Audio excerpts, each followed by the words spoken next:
फिर आगे एक ये प्रश्न भी है कि हमारे भीतर जो भय है और इनसिक्योरिटी है, असुरक्षा की भावना, ध्यान इसमें किस तरह से आगे जाने में मदद करता है। बचपन में जब बच्चे का विकास होता है और बहुत ही छोटा होता है, तब वो बहुत सारी भावनाएं, बहुत सारा विचार, बहुत सारा ये सारा जो साइकोलॉजिकल जो ताना बाना है उसके पास नहीं होता है, क्योंकि अभी उसका नर्वस सिस्टम भी उतना विकसित नहीं होता है कि वो हर चीज़ को, हर प्रभाव को रजिस्टर करता चले। ये जैसे जैसे उसका नर्वस सिस्टम, उसका मेमोरी सिस्टम, उसका परसीव करने का सिस्टम विकसित होने लगता है, वैसे वैसे वो धीरे धीरे इन बातों को रजिस्टर करता है। और एक सेफ़ एनवायरनमेंट से, सबसे पहले तो माँ का गर्भ है एक सेफ़ एनवायरनमेंट, वहाँ से बाहर आता है जैसे ही दुनिया में, तो जाहिर है कि पहले कदम पर पहली इनसिक्योरिटी से सामना होता है।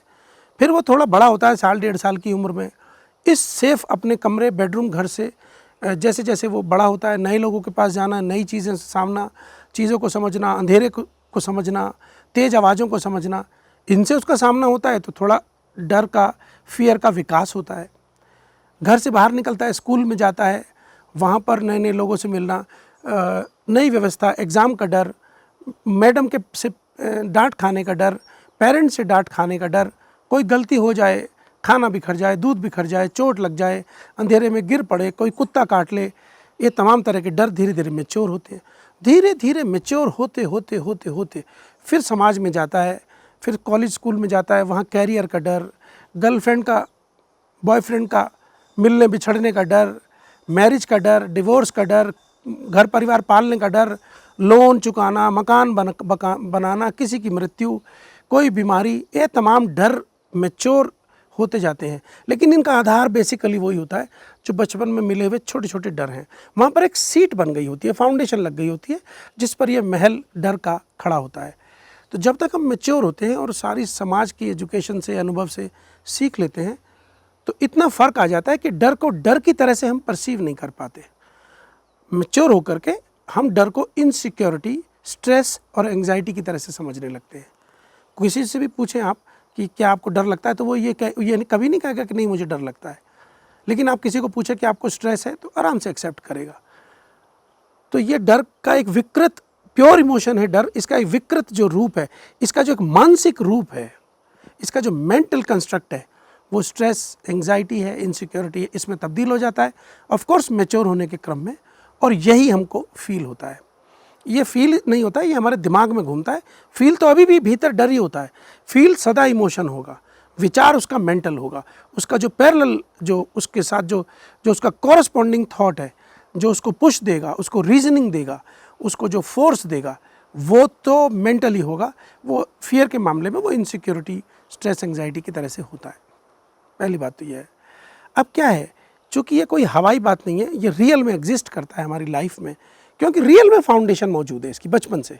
और ये पूरी कहानी है कि कैसे वो मैच्योरेशन फेज़ में मैच्योर होता है बच्चा, सेपरेशन फेज़ में फियर डेवलप होता है, ऐसा पूरी कहानी चलती है। और ये 4-5 साल की उम्र तक तो काफ़ी मैच्योर हो जाता है ऐसा।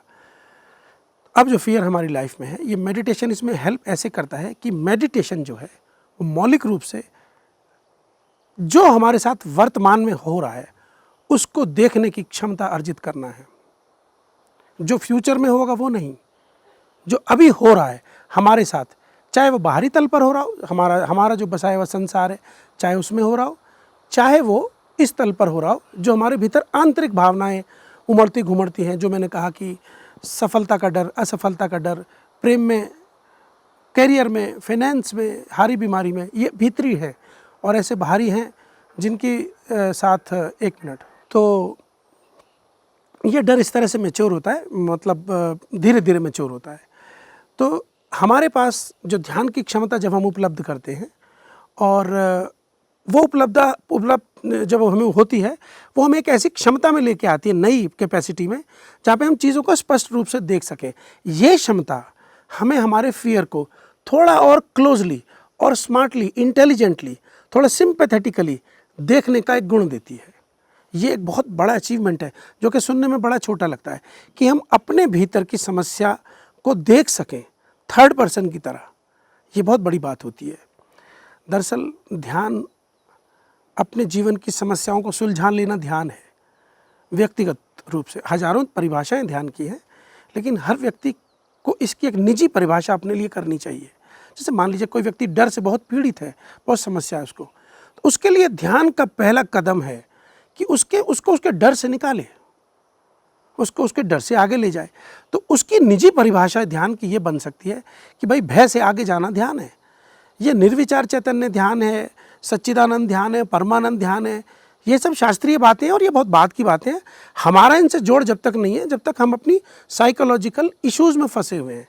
तो हमें अपने साइकोलॉजिकल इश्यूज़ को क्लियर करना है। ये हमारे लिए पहला ध्यान का आधार है। हमें इस सारी बात को ध्यानपूर्वक लेना है। इसके लिए हमें अपने भीतर कुछ कैपेसिटीज़ को डेवलप करना होता है, जो ध्यान की विधियों से मिलती हैं, समझाने से मिलती हैं, पढ़ने से मिलती हैं, कुछ गुरु की वाणी से मिलती है। ये सारी बात है। तो ध्यान इस तरह से हमें हमारे फियर से आगे जाने में हेल्प करेगा, इनसिक्योरिटी से आगे जाने में, कि ये हमें समझाएगा कि जीवन का ताना बाना ऐसा है, ऊंच नीच का चलता रहता है। ये हमें अगले नए तल की समझ देगा। ये हमें नए तल का एक ऐसा आधार दे देगा जहाँ पर हम चीज़ों को आराम से देख पाएंगे। हम समझ पाएंगे कि भय हमारा एक हिस्सा है, तो इसलिए हमें उतना प्रभाव इसका नहीं फील होगा।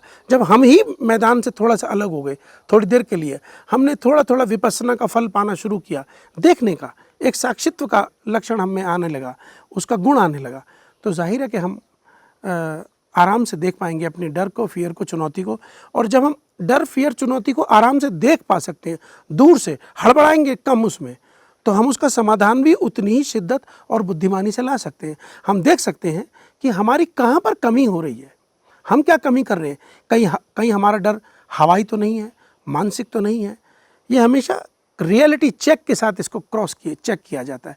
उदाहरण के लिए मैं यहाँ बैठा हूँ, मैं ये सोच के डर सकता हूँ कि कल हमें बाज़ार जाना है और वहाँ मुझे ट्रैफिक मिलेगा, कहाँ मुझे पार्किंग मिलेगी, क्या मैं करूँगा, या बादल है, मौसम बारिश का हो रहा है, कल जा पाऊँगा कि नहीं जा पाऊँगा। ये मेरा एक डर का है, ऑफ कोर्स आधार है। कल को क्या होगा, मैं ज़रूरी काम है, पहुँच पाऊँगा कि नहीं समय से, ये मैं सोच सकता हूँ। लेकिन इसका रियलिटी चेक क्या है? रियलिटी चेक ये है कि मैं वर्तमान में इस समय एक बहुत अच्छे वातावरण में बैठा हूँ, अच्छी हवा चल रही है, अच्छा धूप निकली है और सब कुछ मेरे साथ अच्छा है। तो वर्तमान में रहने की क्षमता जब हम उपलब्ध करते हैं, तो हम हर बात का रियलिटी चेक करते हैं कि मेरा वर्तमान क्या कह रहा है। जो मेरा वर्तमान कह रहा है, मैं उससे अलग क्यों सोचूं भविष्य के लिए। जो आज मैं वर्तमान में जी रहा हूँ, वही मैं 2 घंटे बाद जीऊँगा, ऐसा क्यों ना सोचूं। यही एक प्रोग्रेसिव लॉजिक भी बनेगा इसमें। तो न सिर्फ हमें साक्षी की क्षमता मिलती है चीज़ों को स्पष्टता से देखने की ध्यान के माध्यम से, हमें वर्तमान में रहने का भी एक उपलब्ध होता है, वो जो क्षण, वो जो क्षमता है। और उसके कारण से हम आराम से रियलिटी को और एक मेंटल कंस्ट्रक्ट को आराम से कंपेयर करते हैं। ये बहुत बड़ा दायरा खोल देता है। और धीरे धीरे, एकदम सारी बात तो कहना मुश्किल है क्योंकि सब में अलग ढंग से इसका विकास होगा, धीरे धीरे ये मैच्योर होने लगता है। तो ये इशू ही नहीं रह जाता है कि हम अपनी सिक्योरिटी और इनसिक्योरिटी से कैसे आगे जाएं। हम समझ जाते हैं जीवन का ताना बाना कि भाई ये दोनों साथ साथ चलने वाले हैं, सुख दुख, जीवन मृत्यु, दिन रात की तरह से।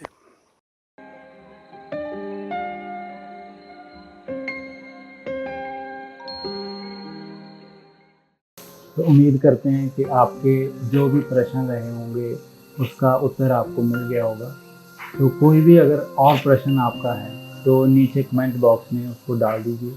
तो हम कोशिश करेंगे कि आगे ऐसा ही और सेशन हम रख सकें, या छोटे छोटे सेशन और आगे हम आपके साथ शेयर कर सकें, जिसमें ऐसे जो क्वेश्चन, ध्यान से संबंधित क्वेश्चन है वो आपके साथ शेयर करें। तो हमारे साथ बने रहने के लिए बहुत बहुत धन्यवाद।